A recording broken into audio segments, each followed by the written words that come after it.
Super Grid ini masuk jajaran produk Mitsubishi. Dengan nama Fuso. Bisa dibilang ini truk kelas berat. Karena dikhususkan untuk mengangkut muatan berat. Pertama kali diproduksi di Jepang tahun 1983. Saya kurang tahu mulai kapan truk ini dirakit di Indonesia. Tepatnya di akhir dekade 90-an. Keluaran paling lama keluarga Fuso Super Grid ada di tahun 1996. Versi awalnya bernama The Grid. Versi selanjutnya bernama Super Grid. Mesinnya sudah beda. Dan ada facelift di lampu kotaknya untuk versi Super Grid. Perbedaan dari versi The Grid dan Super Grid terletak pada mesin. Di mana mesin Super Grid bertenaga lebih besar dibanding The Grid. Sementara untuk eksteriornya, Super Grid sudah mengalami facelift pada lampu utama dan seinnya. Serta grill di atas lampu juga sedikit dirubah. Lampu kabut pada Super Grid dibuat dengan warna agak terang. Sementara The Grid cenderung berwarna kuning lampu kabutnya. Letak lampunya di bumper bawah berukuran kotak kecil. Untuk interior tak ada perubahan berarti. Fuso Super Grid sendiri versi aslinya di pintu sebelah kiri ada kaca kecilnya. Sementara Super Grid versi lokal rakitan KTB tidak memiliki kaca di pintu kirinya.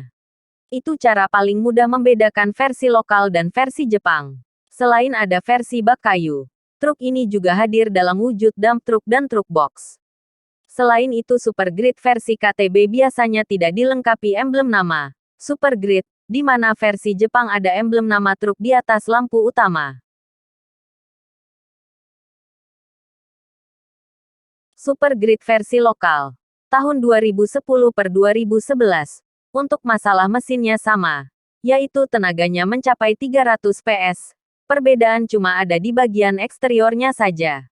Mesinnya termasuk kuat dan bandel. Kalau di Sumatera sendiri truk ini banyak dimodifikasi baknya menjadi super panjang seperti truk tribal.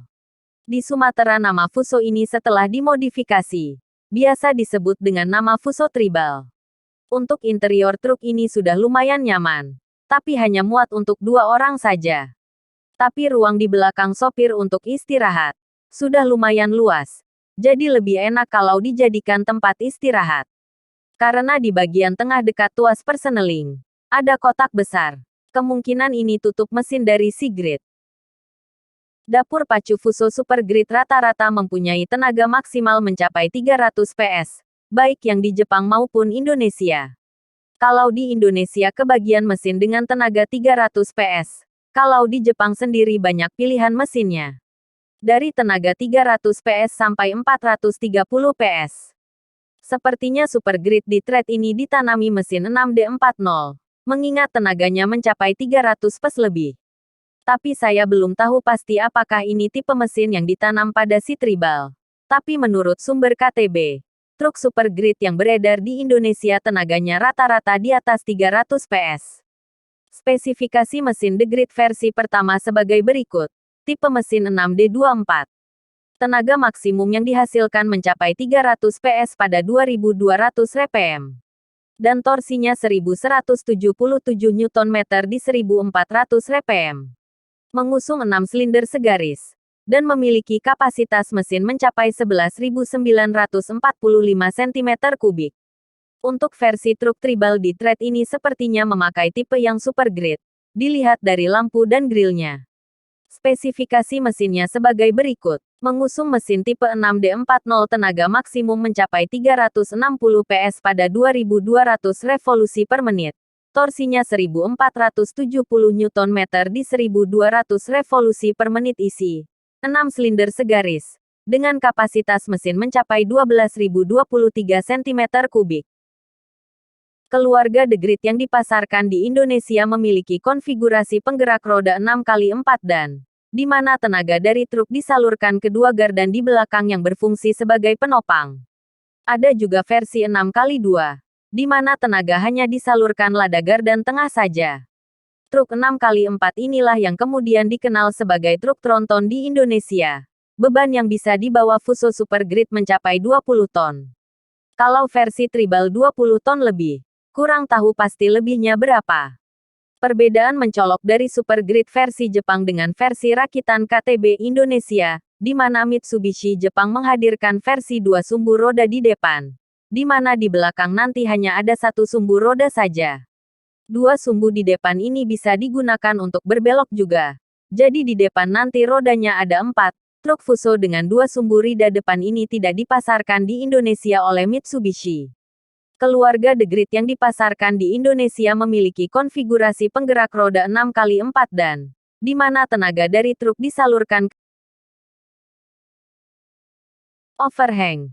Merupakan jarak sumbu roda dengan bumper kendaraan. Ada dua jenis. 1. Front overhang. Jarak sumbu roda dengan ujung bumper depan. 2. Rear overhang. Jarak sumbu roda belakang dengan ujung bumper belakang. Lebih jelasnya, bisa lihat ilustrasi di bawah ini. Tanda biru di belakang dua gardan roda belakang nanti akan dipotong, disambung dengan chassis bekas, dan ditambahkan satu gardan roda tambahan. Jadi nanti totalnya ada 3 gardan di belakang. Setelah proses menyambung chassis selesai, maka chassis sambungan akan dilas dan disatukan dengan chassis utama yang telah dipotong. Kemudian akan ditambahkan gardan baru di bagian paling belakang sebagai penopang bodi super panjang ini. Hasilnya bisa dilihat di foto. Pada Fuso Super Grade, biasanya terhalang belakang yang dipotong. Kemudian disambung dengan chassis bekas dan disambung hingga menjadi panjang seperti di foto. Bisa dilihat jarak roda belakang dan ujung bumper belakang sangat tidak lazim. Bagaimana Gan, apakah sudah jelas? Semoga bisa dipahami ya. Orang Indonesia itu sebenarnya kreatif. Tapi kreativitas itu kadang malah diaplikasikan di jalan yang salah. Bayangkan kalau kita punya pabrikan otomotif sendiri. Sudah bisa dipastikan truk Made in Indonesia akan seukuran tribal ini panjangnya.